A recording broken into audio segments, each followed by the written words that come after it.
The Talmud, the central text of Jewish law, asks a lot of questions.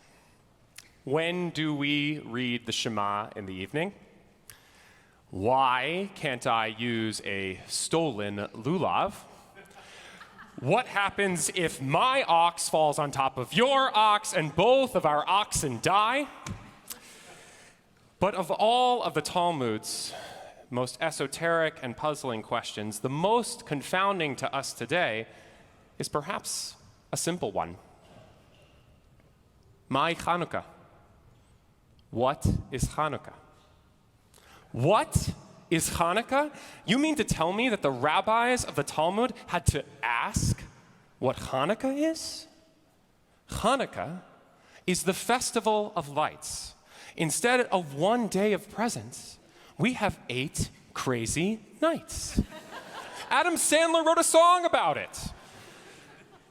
The truth is that the rabbis of the Talmud asked this most basic of questions about Hanukkah because it is a relatively minor festival. Its origin story isn't even canonized in the Hebrew Bible. So, what can we attribute this little festival's outsized place in American Jewish life? In this, Adam Sandler's Hanukkah song is actually as instructive as the Talmud. Hanukkah calls on us to proudly display our distinctly Jewish identity. We place our menorahs in the windows of our homes. We have 2 different menorahs at 2 different Grand Army plazas in this very city that both claim to be the world's largest. We sing songs on SNL. These are all acts of what the Talmud calls pirsumei nisa, publicizing the miracle, public celebrations of the miracle of Hanukkah. And an amazing thing happens when we Jews publicize the miracle of Hanukkah. We simultaneously publicize ourselves.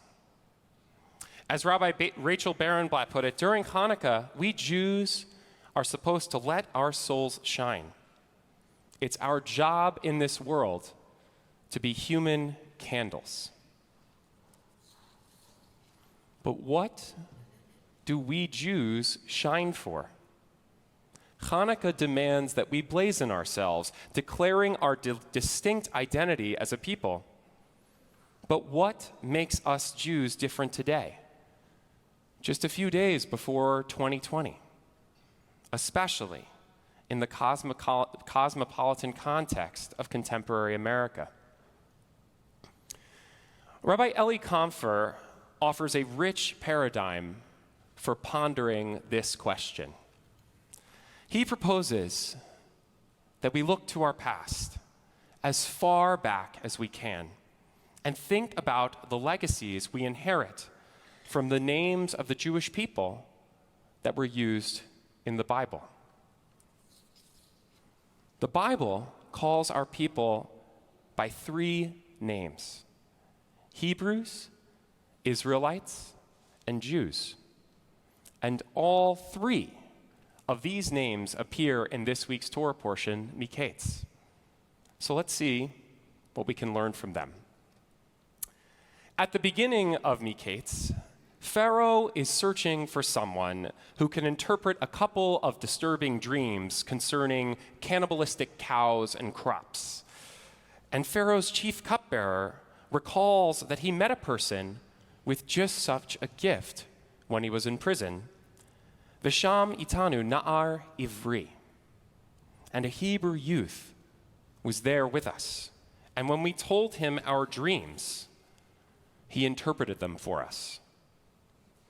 This Hebrew youth was, of course, Joseph, who successfully interprets Pharaoh's dreams and then rises to the rank of vizier in Egypt.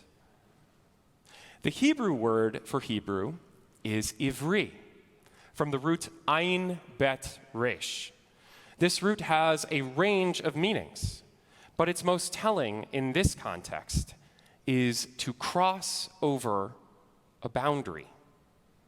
In Miketz, we witness Joseph, the Hebrew youth, not only crossing the physical boundary from imprisonment into Pharaoh's court, but also the social boundary from othered into embraced. Joseph crosses over into Egyptian society, becoming a bridge between peoples. Thus, the lesson that we can learn from our biblical name, Ivri, Hebrew, is that in our tragically fractured culture, we Jews are called to cross the boundaries that divide us, to create connections, and to embrace difference. The next name is Israel. In the middle of Miketz, we find Jacob and his family fighting a heavy famine that has seized their land. Upon learning that there is food in Egypt, Jacob sends his sons there to procure rations. Vayavo b'nei Yisrael lishbor betoch habaim. Thus the sons of Israel came among those who came to purchase grain.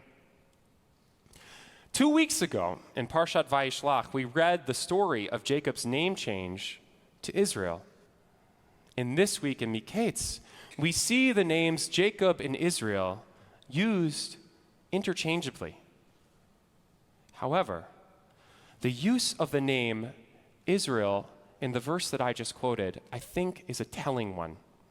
Because Israel is perhaps the strongest imaginable name for a character in the Bible. It literally means God wrestler. The text could have said that the sons of Jacob went to Israel in search of food.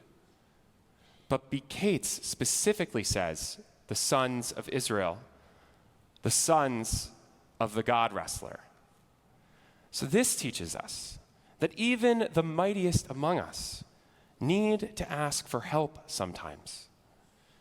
The lesson that we can learn today from our biblical name Israel is that we Jews are not only commanded to help those in need, the stranger, the widow, and the orphan, but also we are called to ask for help when we need it. The last of our people's biblical names is, of course, Jew, which comes from the name of Jacob's son, Judah.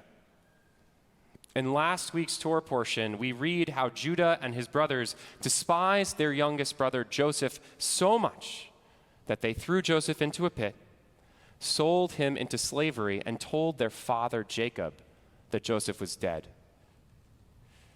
At the end of this week's Torah portion, we find Judah and his brothers unknowingly before this same Joseph, who now rules over Egypt.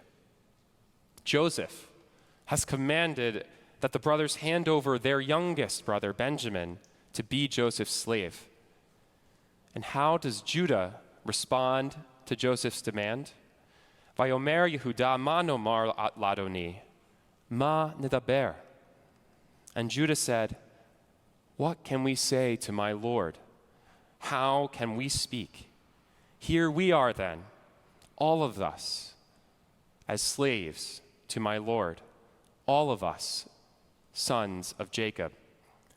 Facing the same trial as before, with his younger brother's life in his hands, Judah rights the wrong of the past. Before, Judah failed to stand up for Joseph. Now, he offers his life for Benjamin's. It is thus fitting that the roots of the name Judah, Yehudah, Yud Daled He, means to confess. Judah is a character whose behavior embodies his name. He reflects on his actions. He admits his failings, and he changes his ways. The lesson that Judah teaches us today is that we Jews are called to own up to our errors and learn from our mistakes. Hanukkah is the time for us to let our Jewish light shine. And the three biblical names for our people in Miketz offer us three ways to think about what that can mean. And so as we light our menorahs during this festival of lights, publicizing our Jewish pride, Miketz reminds us how we can be human candles in this world. We can cross boundaries like Joseph, the Hebrew youth.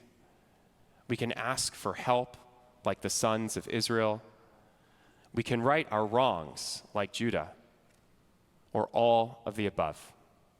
Happy Hanukkah and Shabbat Shalom.